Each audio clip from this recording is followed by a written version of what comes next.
work in an environment that sometimes you find a little bit negative or critical or stressful? Most of the people that I know and talk to can answer yes to that question. I'm Mike Robbins, and in this video, I want to talk about 5 specific things that you can do to create a more positive work environment. You know, over the last 18 years, I've had a chance to travel around the country and around the world, speaking to and working with teams and leaders and organizations in all different types of industries. And one of the questions that I often get asked is, Mike, what can I do or what can we do to create a more positive work environment? So there's a few things. First of all, you can stop complaining. Now, this sounds easy, but it's not that easy, right? Many of us have a tendency to complain about things. Sometimes we don't even notice it. Oftentimes what I find in most environments is the complaining is so normal, it's so natural. It's kind of like when the air conditioner's on in the room and we think it's quiet and then it goes off and we realize, wow, you know what? That was loud. You know, one of the many things that I do in my work is that I interview people. I mean, I have a podcast where I interview people, or if I'm working on a new book, I interview people.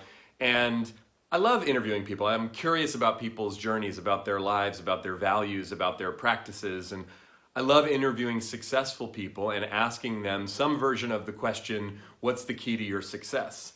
Because I want to know, not only for myself personally, I want to be able to share it with people like you watching this video, or the audiences or the groups that I speak to. And over all these years of asking that question, what's the key to your success? Do you know what I've never heard anyone say in response to that? Complaining. You know what, Mike, it's amazing. I just wind my way right to the top. No, it doesn't work that way, but we all do it. So one of the things that we can start to pay attention to within ourselves and the people around us is, how often do I catch myself complaining? Now, there are 2 different types of complaints. One that's much more common and much more negative is what we call an idle complaint. That's when we just whine and complain. I don't like this, I don't like him, I don't like her, I don't like that. Why do we have this rule or this policy, or why do they ask us to do this, or whatever. We complain with our coworkers, we complain with people at home, we go out to lunch and we whine and complain. That doesn't make any difference. There's another kind of complaint, though, that can be really valuable. It's what we call a proactive complaint. That's when we take the complaint to someone who can do something about it and actually bring up the issue. Hey, I have a problem with this, or this doesn't make sense to me, I don't understand this. I think this is causing a problem for me or for us or for the team or for the organization. Knowing the difference between those 2 things makes a big difference. So if we stop idly complaining, but we start being more proactive about our complaints, then it becomes positive. The second thing we can do is start listening to people. I mean, really listening. I mean, first of all, we're distracted, right? We're distracted by our phones, we're distracted by our laptops, our emails, we're distracted by a lot of things going on. But if from time to time we can put our phone down, we can close our laptop, we can actually make eye contact with the person that we're talking to, or maybe we're on the phone or we're on a video conference, but actually listen to what they're saying. Not only do we get more information, which we do, because we've all been in situations where we were on a conference call or in a meeting or just having a one-on-one conversation with someone who weren't totally paying attention and it ended up causing a problem for us. It also might have, unnecessarily upset or offended them. But what we don't realize is that listening is actually the key to communication and connection, and creates a real positive environment for the people that we work with. I heard Oprah Winfrey speak a number of years ago, and she said, I've interviewed thousands and thousands and thousands of people in my career. I've interviewed everybody. I've interviewed presidents, I've interviewed prime ministers, I've interviewed celebrities, I've interviewed children, criminals, you name the type of person. She said, I've interviewed them. She said, after all these years and all these interviews, do you know that just about every single person I've interviewed asks me some version of the same question? She said, the interview's over, the camera shuts off, they lean over and they say, how'd I do? Or was that okay? Some version of that question. And she said, early in my career, I used to be really confused by this question, because I would be sitting across from someone who's very successful, very accomplished, and I'd be wondering to myself, are they really that insecure? Do they really need my validation? Like, what is that? Why are they asking me how they did? She said, then I realized something. They're not actually asking me how they did. You know what they're really asking me? Did you see me? Did you hear me?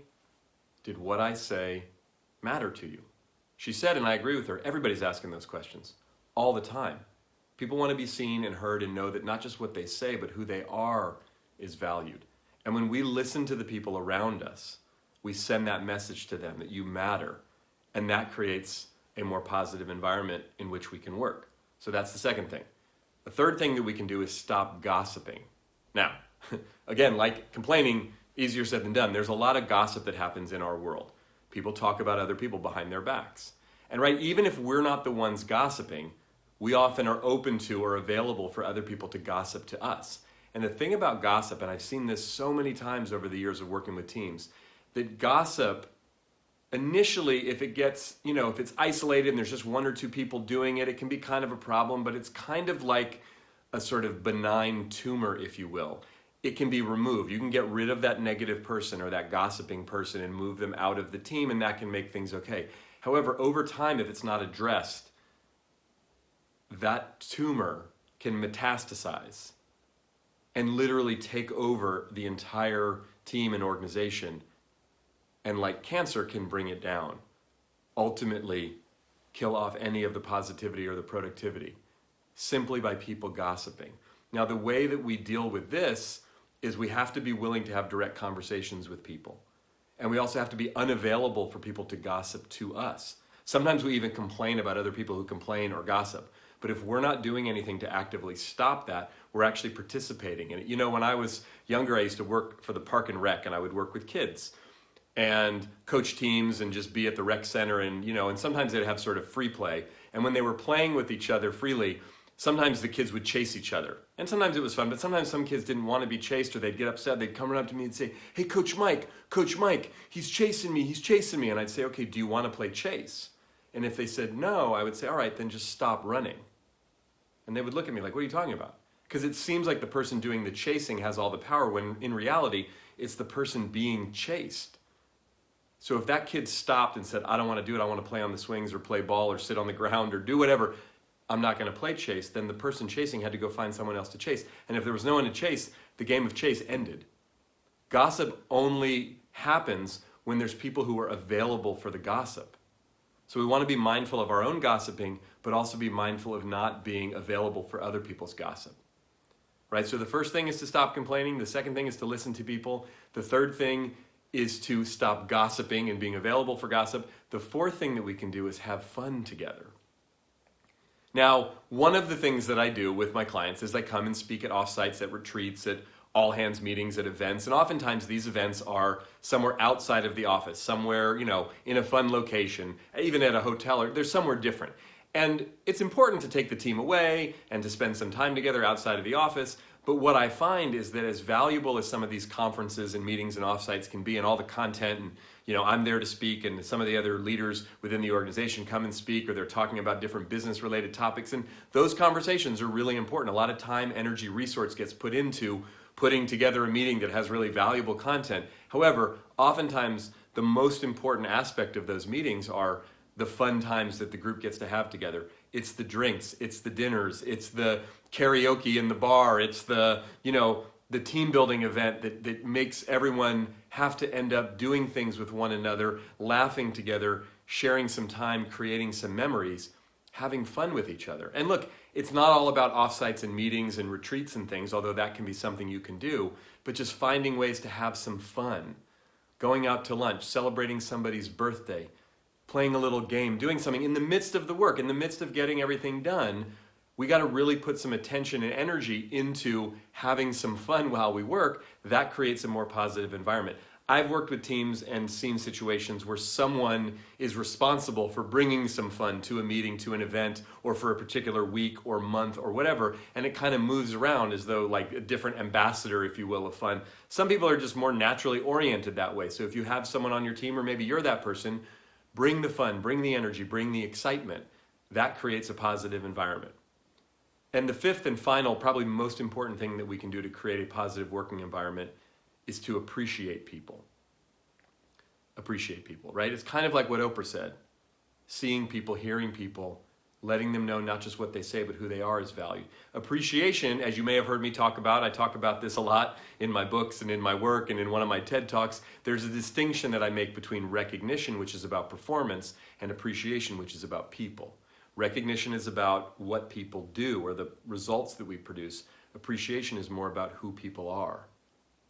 So looking for and finding things to express our appreciation to other people about them. And one simple thing that we can do to create more appreciation in the environment in which we work is to actually start receiving appreciation from other people more graciously. This is something that most of us are not very good at. Have you noticed? You know what you're supposed to say when someone gives you a compliment? Thank you. Then, shut your mouth. All you have to do is say thanks. If you listen to yourself, what comes after the thanks is almost always weird and insincere, right? We usually either give them a compliment right back, you too, you're great too. Or even worse, we argue with them and we somehow discount the compliment. We blow, oh no, nothing. It's such a strange thing. It's like someone's giving you a gift, a birthday gift. If I came over to your house on your birthday with a gift and I said, happy birthday, and you went, thanks, and then you ran into the other room and you came out with a gift for me and said, happy birthday to you too, that would be weird. But even worse would be if I said, happy birthday, and I gave you the gift, and you went, what is the matter with you? I don't deserve this present, and you threw it on the floor. You would offend me, ruin the gift, and guess what? I probably wouldn't give you any more gifts. So appreciating people and being open and receptive to other people's appreciation is probably the single most important thing we can do to create a positive work environment. Look, recognition, there has to be a result or an outcome for us to recognize. Appreciation is important whether things are going great or they're going not so great or anywhere in between, is letting people know what we value and appreciate about them, what we're grateful for about them, and being willing to receive that from the people around us. So, the 5 things again, right? Stop complaining is the first thing. Second thing, listen to people. Third thing, stop gossiping. The fourth thing, have fun together. And the fifth and final, probably most important thing is appreciate the people around you. Thanks for watching this video. I hope you found this useful and you can use some of these things with your team and in your work. And if you want to stay in touch with me, just do that at mike-robbins.com. Until next time.